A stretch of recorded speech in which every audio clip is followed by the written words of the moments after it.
பராசக்தியின் பெயரால், உலக மாதாவின் பெயரால் கல்யாணி உலகத்தில் புழுவாக துடித்தபடியாவது உயிரோடு இருந்திருப்பாள்.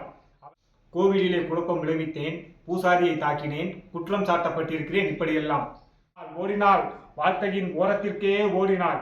அந்த ஓட்டத்தை நிறுத்திருக்க வேண்டும், வாட்டத்தை போக்கியிருக்க வேண்டும் என்று சட்டத்தை நீட்டுவோம்.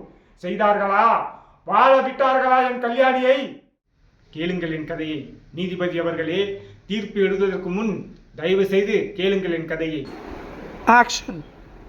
இந்த நீதிமன்றம் விசித்திரம் நிறைந்த பல வழக்குகளை சந்தித்திருக்கிறது, புதுமையான பல மனிதர்களை கண்டிருக்கிறது. ஆகவே இவ்வழக்கும் விசித்திரம் அல்ல, நானும் புதுமையான மனிதனும் அல்ல. வாழ்க்கை பாதையிலே சர்வசாதாரணமாக காணக்கூடிய ஜீவன்தான் நான். கோவிலிலே குழப்பம் விளைவித்தேன், பூசாரியை தாக்கினேன், குற்றம் சாட்டப்பட்டிருக்கிறேன். இப்படியெல்லாம் நீங்கள் எதிர்பார்ப்பீர்கள் நான் இதை மறுக்கப் போகிறேன் என்று. இல்லை, நிச்சயமாக இல்லை.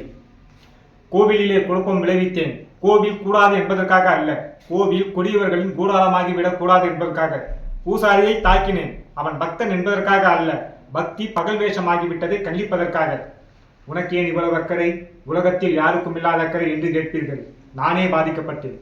சுயநலம் என்பீர்கள். என் சுயநலத்தில் பொதுநலமும் கலந்திருக்கிறது. ஆகாரத்திற்காக அழுக்கை சாப்பிட்டு தடாகத்தை சுத்தப்படுத்துகிறதே மீன், அதை போல என்னை குற்றவாளி குற்றவாளி என்கிறீர்களே. இந்த குற்றவாளியின் வாழ்க்கை பாதையிலே கொஞ்ச தூரம் பின்னோக்கி நடந்து பார்த்தால் அவன் கடந்து வந்துள்ள காட்டார்கள் எவ்வளவு என்று கணக்கு பார்க்க முடியும். பாட்டொலிக்கும் குயில்கள் இல்லை என் பாதையில், படம் எடுத்தாலும் பாம்புகள் நெளிந்திருக்கின்றன. தென்றலை தீண்டியதில்லை நான், தீயை தாண்டியிருக்கிறேன். கேளுங்கள் என் கதையை. நீதிபதி அவர்களே, தீர்ப்பு எழுதுவதற்கு முன் தயவு செய்து கேளுங்கள் என் கதையை. தமிழ்நாட்டிலே இத்திருவிடத்திலே பிறந்தவன் நான். பிறக்க ஒரு நாடு, பிழைக்க ஒரு நாடு. தமிழ்நாட்டின் தலையெழுத்துக்கு நான் என்ன விதிவிலக்கா? ரங்குன் என் உயிரை வளர்த்து என்னை உயர்ந்தவனாக்கியது. திருமண கோலத்தில் இருந்த என் தங்கையை காண வந்தேன். மோசடி வழக்கிலே ஈடுபட்டு இதோ குற்றவாளி கூண்டிலே உங்கள் முன் நிற்கிறாளே இந்த ஜாலக்கார ஜாலி, இவள் வலையில் விழுந்தவர்களில் நானும் ஒருவன். பணப்பெட்டியை பறிகொடுத்தேன், பசியால் மெலிந்தேன், நலிந்தேன், கடைசியில் பைத்தியமாக மாறினேன். காண வந்த தங்கையை கண்டேன், கண்ணற்ற ஓவியமாக, ஆம் கைம்பெண்ணாக.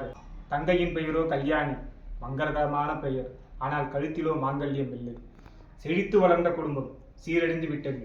கையிலே பிள்ளை, கண்களிலே நீர். கல்யாணி அலைந்தார், கல்யாணிக்காக நானும் அலைந்தேன். கல்யாணிக்கு கருணை காட்டினார் பலர், அவர்களிலே காளையர் சிலர். கல்யாணியின் காதலை கேட்டனர். கொலை வழக்கிலே ஈடுபட்டு இதோ உங்கள் முன் குற்றவாளி குண்டிலே நிற்கிறானே இக்கொடியவன் வேணு, இவன் பகட்டால் என் தங்கையை கற்பழிக்க முயன்றான். நான் தடுத்துராவிட்டால் என் தங்கை கல்யாணி அப்போதே தற்கொலை செய்து கொண்டிருப்பாள். கடவுள் பக்தர்களும் கல்யாணிக்கு கருணை காட்ட முன்வந்தார்கள். பிரதி உபாகரமாக அவள் கடைக்கண் பார்வையை கேட்டனர். அதில் தலையானவன் இந்த பூசாரி. கல்யாணியின் கற்பை காணிக்கையாக கேட்டிருக்கிறான். பராசக்தியின் பெயரால், உலக மாதாவின் பெயரால் கல்யாணி உலகத்தில் புழுவாக துடித்தபடியாவது உயிரோடு இருந்திருப்பாள். அவளை தற்கொலை செய்து கொள்ள தூண்டியது இந்த பூசாரிதான். தன் குழந்தையை இரக்கமற்ற உலகத்தில் விட்டு செல்ல அவள் விரும்பவில்லை. தன் குழந்தை ஆதரவற்று துடித்து சாவதை காண அவள் விரும்பவில்லை. அதனால் அவளே கொன்று விட்டாள்.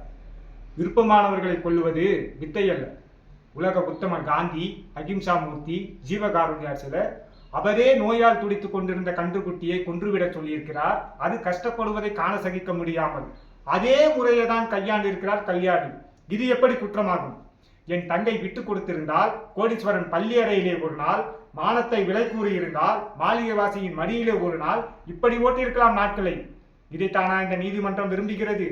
பகட்டி என் தங்கையை மிரட்டியது, பயந்து ஓடினாள். பணம் என் தங்கையை துரத்தியது, மீண்டும் ஓடினாள். பக்தி என் தங்கையை பயமுறுத்தியது, ஓடினாள் ஓடினாள், வாழ்க்கையின் ஓரத்திற்கே ஓடினாள். அந்த ஓட்டத்தை நிறுத்திருக்க வேண்டும், வாட்டத்தை போக்கிருக்க வேண்டும் என்று சட்டத்தை நீட்டுவோர். செய்தார்களா? வாழ விட்டார்களா என் கல்யாணியை? குற்றவாளி யார் யார் வழக்குக்கோ வக்கீலாக மாறுகிறார். யார் வழக்கிற்கும் இல்லை. அதுவும் என் வழக்குதான், என் தங்கையின் வழக்குதான். தங்கையின் மானத்தை அழிக்க எண்ணிய மாபாவிக்கு புத்தி புகட்ட அண்ணன் ஓடுவதிலே என்ன தவறு? கல்யாணி தற்கொலை செய்து கொண்டது ஒரு குற்றம், குழந்தையை கொன்றது ஒரு குற்றம், நான் பூசாரியை தாக்கியது ஒரு குற்றம். இத்தனை குற்றங்களுக்கும் யார் காரணம்? கல்யாணியை கஞ்சிக்கு வழியில்லாமல் அலைய விட்டது யார் குற்றம்? விதியின் குற்றமா, அல்லது விதியின் பெயரை சொல்லி வயிறு வளர்க்கும் வீரர்களின் குற்றமா? பணம் பறிக்கும் கொள்ளை கூட்டத்தை நாட்டிலே நடமாட விட்டது யார் குற்றம்? பஞ்சத்தின் குற்றமா, அல்லது பஞ்சத்தை மஞ்சத்திற்கு வரவழைக்கும் வஞ்சகர்களின் குற்றமா? கடவுள் பெயரால் காமலீலைகள் நடத்தும் போலி பூசாரிகளை நாட்டிலே நடமாட விட்டது யார் குற்றம்? கடவுளின் குற்றமா அல்லது கடவுளின் பெயரை சொல்லி காலட்சேபம் நடத்தும் கைவர்களின் குற்றமா? இக்குற்றங்கள் களையப்படும் வரை குணசேகரனும் கல்யாணிகளும் ஒருபோதும் குறைவதும் இல்லை. இதுதான் எங்கள் வாழ்க்கை ஏட்டில் எந்த பக்கம் புரட்டினாலும் காணப்படும் பாடம், பகுத்தறிவு, பயனுள்ள அரசியல் தத்துவம்.